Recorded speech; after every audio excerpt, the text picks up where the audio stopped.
15.5 বছর 1 টাকা বিদেশে পাচার করে দেয়নি। অতীতের কোন স্বৈর শাসক দেশের টাকা নিয়ে বিদেশে বেগম পাড়া তৈরি করে না।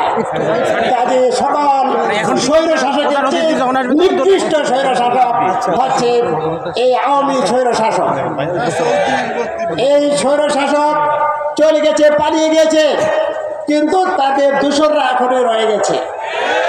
এই দূষরদেরকে যত জামাত কর্মী ভাইদেরকে, কর্মী ভাই বোনদেরকে, এদেশের ছাত্র জনতাকে নিয়ে সংগ্রাম চালিয়ে যেতে হবে।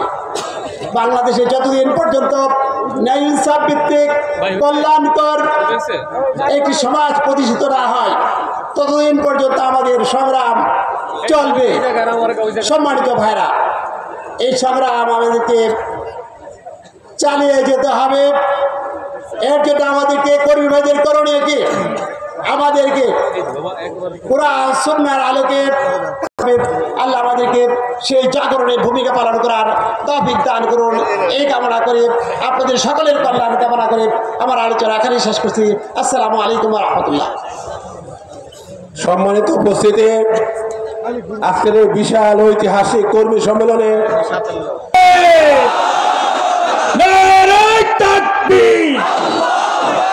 বাংলাদেশ জামাত ইসলামী জিন্দাবাদ জিন্দাবাদ।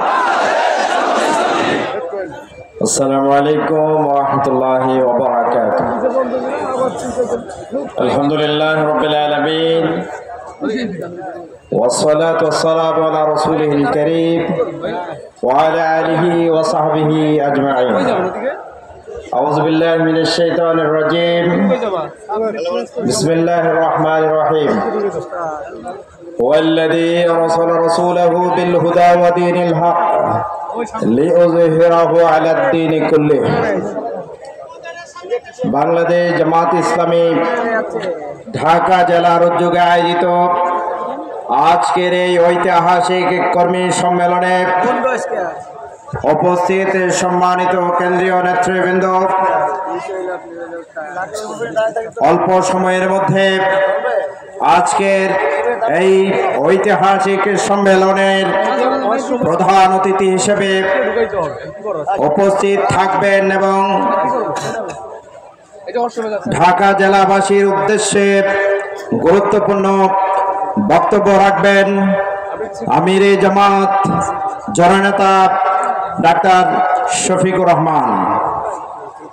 উপস্থিত সম্মানিত জেলা আমির এবং বিভিন্ন পর্যায়ের নেতৃবৃন্দ, উপস্থিত ঢাকা জেলার ইসলামী আন্দোলনের বিভিন্ন পর্যায়ের সম্মানিত নেতৃবৃন্দ, কর্মী ভাইরা, আমরা আল্লাহ তাআলার দরবারে শুকরিয়া আদায় করছি। আলহামদুলিল্লাহ, আমরা আজ থেকে 6.5-7 মাস পূর্বে এটি কখনো কল্পনা করিনি আল্লাহ তাআলা আমাদের জন্য এরকম অবারিত সুযোগ করে দেবেন। আমরা আল্লাহ তাআলার দরবারে আবারও শুকরিয়া আদায় করছি। আলহামদুলিল্লাহ, আমাদের আস্থা এবং বিশ্বাস সুদৃঢ় হয়েছে। আল্লাহ তাআলার উপর যদি কেউ বিশ্বাস স্থাপন করতে পারে, আল্লাহ তাআলার উপর যদি তাওয়াক্কুল করতে পারে, পৃথিবীর কোন শক্তি মজলুমদের ফরিয়াদকে কখনো কোনোভাবে আল্লাহ তাআলা বৃথা যেতে দেন না। প্রিয় ভাইরা আমার, আজকে স্বাধীনতার 53 বছর পেরিয়ে 54 বছরে আমরা পদার্পণ করেছি।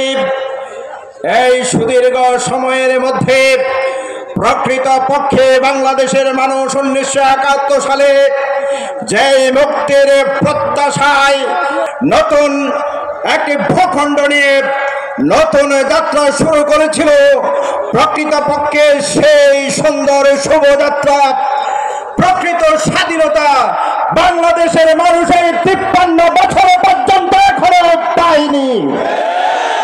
সেই জায়গা থেকে দাঁড়িয়ে শত জুলুম, নির্যাতন এবং ষড়যন্ত্র মোকাবেলা করে আমরা একটি ষড়যন্ত্র পেরিয়ে পিলখানা ট্রেজারিতে সেনাবাহিনী নির্মম হত্যাকাণ্ডের পর, জামাত নেতৃবৃন্দের হত্যার পর 3টি